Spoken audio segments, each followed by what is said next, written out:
Yo, what up sa inyo dyan mga tol? Tara pag-usapan po natin itong mainit po na balita sapagkat isa pong mensahe mula sa ating AFP chief na si General Romeo Browner Jr. na ang military ay sakaling sakupin ng China ang Taiwan ay pinaghahanda na po sa ngayon. At yan po ay napakahalaga sapagkat alam po natin na ang AFP hindi po basta-basta po nagpapaalala ng ganito, no? At hindi po to gaya ng mga napapanood po ninyo sa mga vlogger na ganito, ganyan, 'di ba?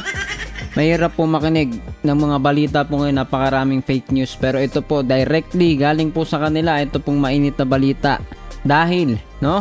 Ito nga po ay may possibility na ang Taiwan invasion ng China maganap na, no? Or mangyari, no? Anytime siguro, parang ganon, no?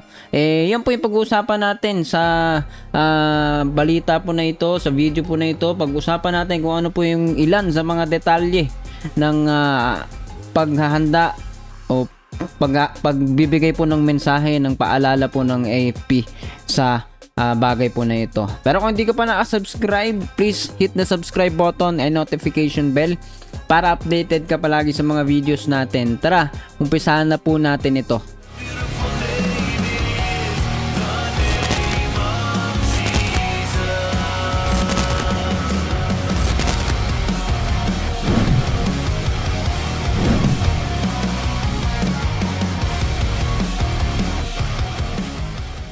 Yo, what up sa inyo guys?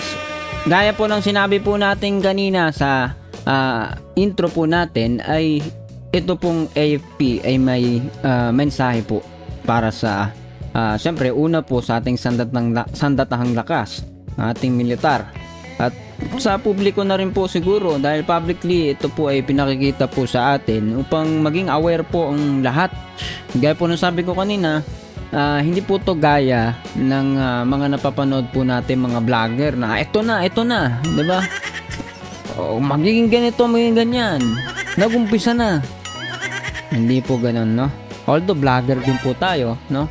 Pero atin sinisikap na ang ipadala po sa inyo na mga balita ay talaga pong galing sa kung saan may basihan po. At ito po ay sa teleradyo. Ito po sinabi po mismo ng AFP chief na si General Romeo Browner Jr. So, umpisahan na po natin. Panoorin po natin muna yung video, no? Ano ba tong possibilities na ito? Yung possible na Taiwan invasion of China. Ito po yung balita po ngayon. Ngayong araw lang po ito, ha? So, play po natin.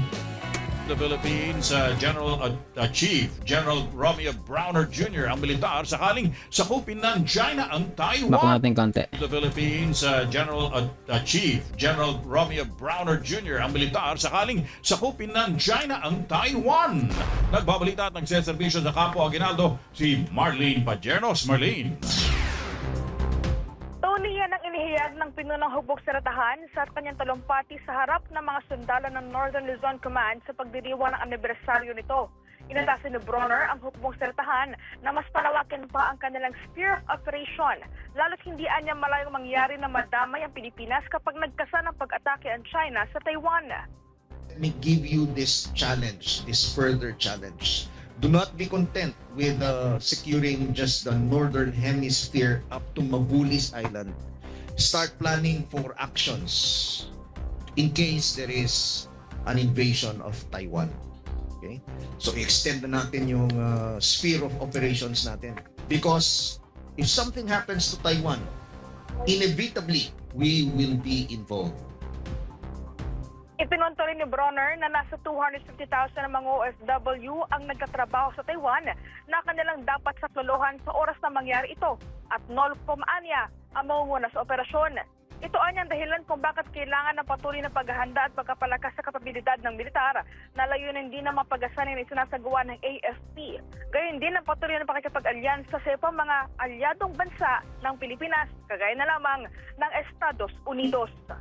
Sa serbisyo mo sa Campo Aguinaldo, Marlene Padiernos para sa Radyo Serbisyo at Radyo 630. Maraming salamat. Alright mga tol, so yan po yung mainit po na balita sa oras po na ito kung saan pinaghahanda po ng AFP chief ang militar, no? Tayo po kailangan aware din po tayo sa mga bagay po na ito, no? At hindi po basta-basta pagka ganitong dinedeklara, kumbaga sinasabi ng ating AFP yung mga ganitong mga pahayag, kasi sila po ay syempre alam nila po yan, ang mga basihan po nila, ang mga grounds, ang mga basihan ng kanilang mga pahayag. Hindi po gaya ng mga balita na nananakot kung minsan, no? Yung mga vlogger nasabi mawawala ng kuryente, ganito ganyan, no? Meron nga noon magbabalita nawawala ng internet pa, no? Anyway, ba't ko ba binabanggit yun? Ito po yung official na pahayag na merong urge, no, na mag-prepare ang ating militar, no? Nag-urge ang AFP, sabi nga ay to prepare for possible Taiwan invasion. Dahil kapag nag-umpisa na po yung pananakop, pagpasok po ng China sa Taiwan, hindi po natin masasabi ang mga pangyayari, no? Possible tayo po ay malaki ang tsansang madamay, no? So isa po itong mabigat na usapin sapagkat sa panahon po natin ngayon napakarami, no? Nagdipa na pa yung mga tao, mismong iba po nating mga kababayan ay ipinagtatanggol pa yung interes ng China.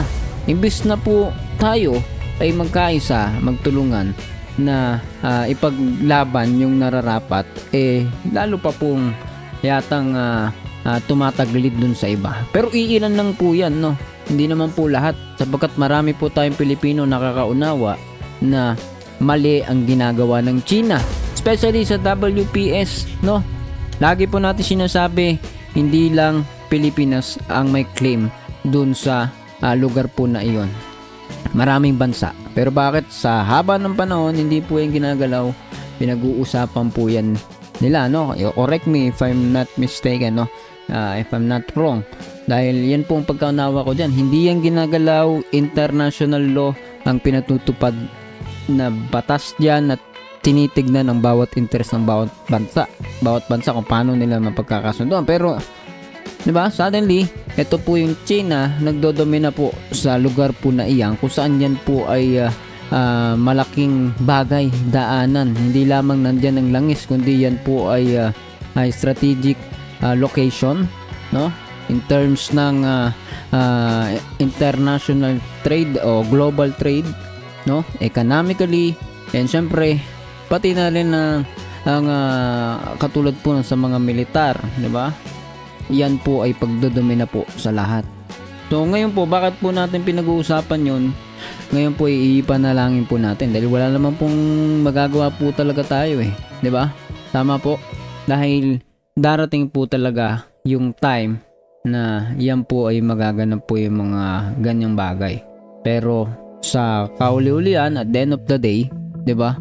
Iisa lang naman no? Iisa lang ang ating dapat na isinasa puso ay ito yung paniniwala, pananampalataya sa Diyos, na ipanalangin po natin na hindi mauwi sa kaguluhan, hindi mauwi sa karahasan, sa kasamaan ang mangyari sa ating bansa at sa iba pang mga bansa globally. Ipanalangin po natin ang bawat bansa na maging maayos. Hindi yung isang interest lang ang pinapanigan ng mga tao. Kung China, kung Pilipinas, tinitingnan po natin lahat. Hindi dapat nagiging dominante ang isang individual na bansa o isang personalidad, 'di ba?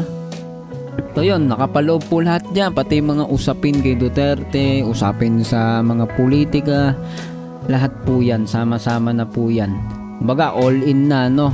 Kaya nga po itong mga gera, digmaan na kagaya po nito, wala pong mananalo po niya kapag yan po yung nangyari, no? Walang mananalo, lahat po tayo matatalo diyan, at makikita po natin na hindi nakatutuwang bagay po yung mga ganitong bagay. Pero and yet, 'di ba? Sabi nga natin, kahit na ganyan ang realidad, at the same time po ay marami pa rin ang sarado na dapat tinuturuan po natin, sinesharean po natin, pinapaunawaan po natin na iyang kanilang mga pagiging panatiko ng mga politiko, pagkampi, maging sa mga pro-China candidates at iba pa na katulad po nito masamang bagay, dahil masama po ang ginagawa po ng China sa bahagi po ng karagatan ng mundo na yan, no?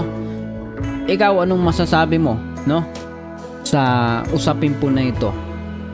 Ano ba ang tingin mo na tayo po ng ating AFP ay pinaghahanda po ang ating militar sa sakaling pagsakop ng China sa Taiwan? Comment down below, pag-usapan natin yan sa comment section. And para dun sa mga hindi pa nakasubscribe, ngayon lang napadaan, at iba pa na hindi nakasubscribe, please pinutin niyo yung subscribe button and notification bell para updated ka palagi sa ating mga videos na parating. See ya ulit sa susunod na video.